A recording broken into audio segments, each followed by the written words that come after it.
হালাল কামাই কষ্ট করে করতে হয়, মাথার ঘাম পায়ে ফেলে করতে হয়।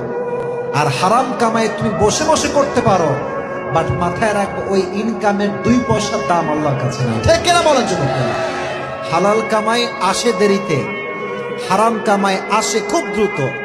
হালাল কামাই থাকে দীর্ঘস্থায়ী, হারাম কামাই থাকে খুবই অল্প সময়। তাহলে আমাদের ইনকাম যেটা হবে এটা কি হারাম হবে না হালাল হবে? হালাল কামাই কষ্ট করে করতে হয়, মাথার ঘাম পায়ে ফেলে করতে হয়। আর হারাম কামাই তুমি বসে বসে করতে পারো, বাট মাথায় রাখো ওই ইনকামের 2 পয়সার দাম আল্লাহর কাছে নাই। ঠিক কিনা বলার জন্য হালাল কামাই আসে দেরিতে, হারাম কামাই আসে খুব দ্রুত। হালাল কামাই থাকে দীর্ঘস্থায়ী, হারাম কামাই থাকে খুবই অল্প সময়। তাহলে আমাদের ইনকাম যেটা হবে এটা কি হারাম হবে না হালাল হবে? হালাল কামাই কষ্ট করে করতে হয়, মাথার